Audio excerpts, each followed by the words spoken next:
us off with the opening statement. Sure. Well, I thought our players competed. It was great to see. I thought we played winning football for about 3.5 quarters. We went through a span towards the tail end of the third quarter and early in the fourth where we didn't. I thought when we were able to play winning football, we played complementary football. I thought all three phases kind of fed off of each other. And, when you look at winning football, what does it look like? Well, we won the turnover battle.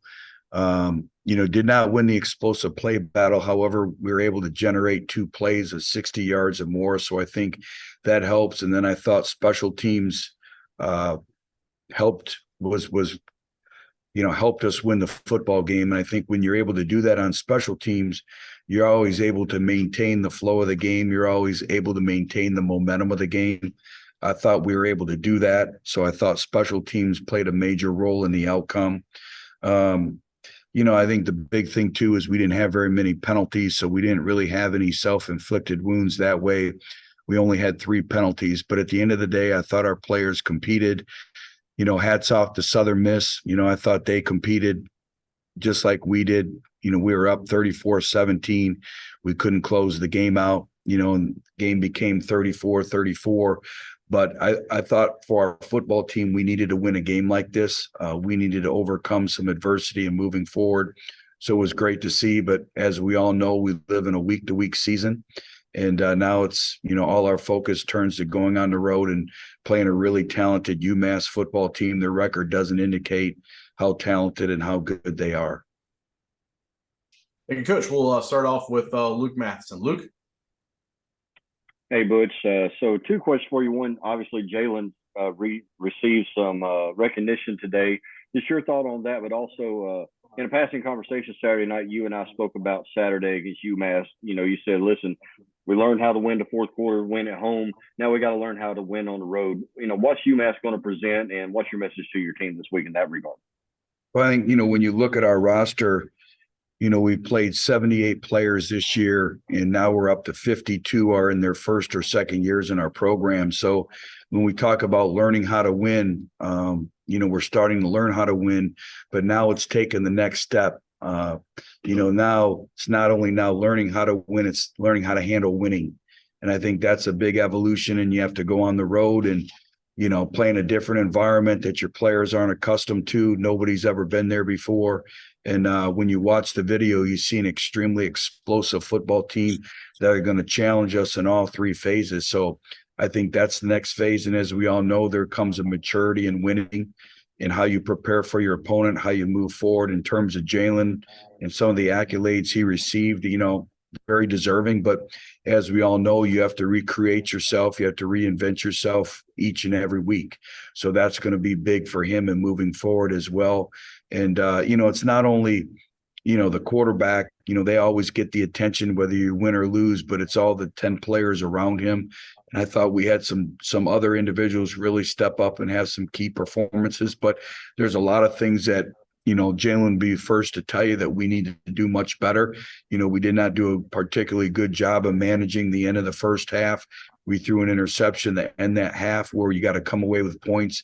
You have 3 points in your back pocket, and we're trying to get 7, and you got to learn how to throw the football away if it's not there. So a lot of learning opportunities and moving forward.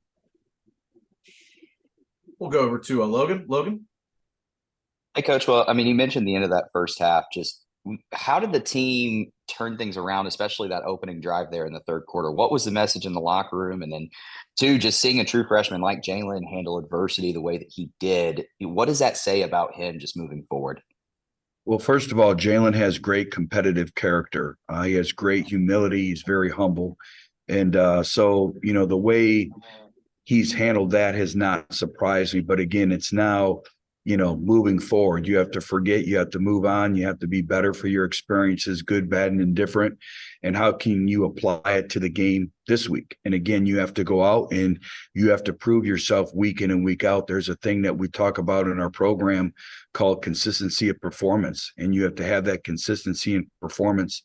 every time you step on the football field. That's why practice is big. That's why creating game-like situations in practice is big as well. So that in terms of our demeanor at halftime, again, I liked our approach all week long. I liked our preparation. Again, you come into halftime and there's a maturity part of that too, where you get together, you make your corrections, you make your improvements, you make your adjustments, and you have to kind of recalibrate your brain and your mind and go out there and it's 0-0. And I thought our players were able to do that. And if you really look at it, we started the games fast, scoring on our first 3 possessions.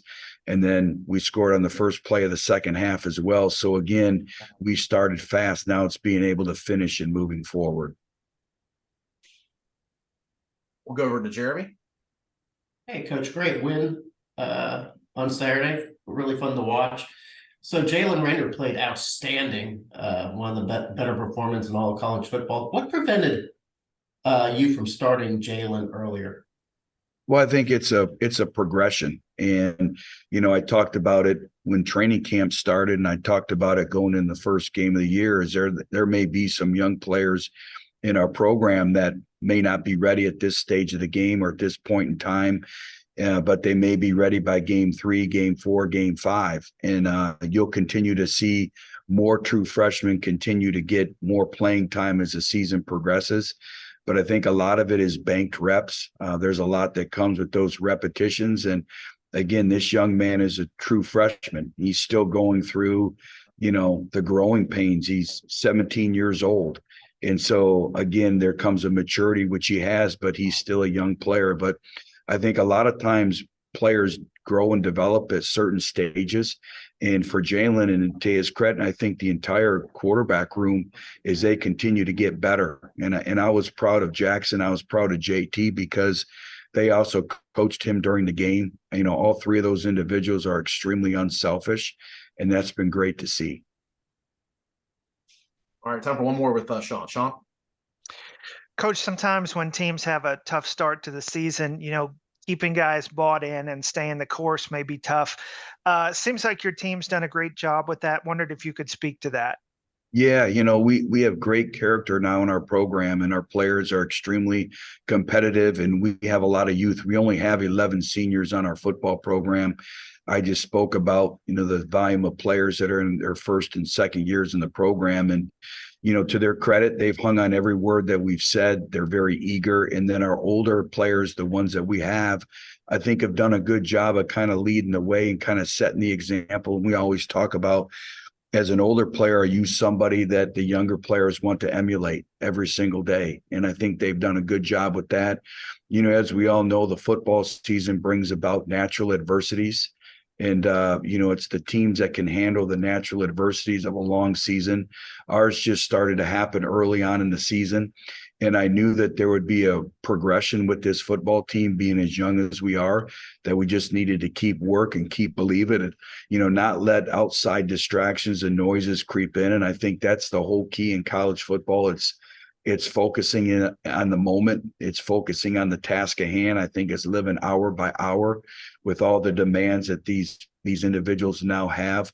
And our players have done a good job to date. But, again, it's one game. Now, what are you going to do with it and moving forward? And again, so how can we grow and be better for these experiences, good, bad, and indifferent? And I thought the first 2 weeks challenged us, but we also learned a lot moving forward. And we probably wouldn't be where we're at right now if we didn't have those experiences of the first 2 weeks. Thank you. And thank you, Coach. Appreciate your time. Have a great day. You as well.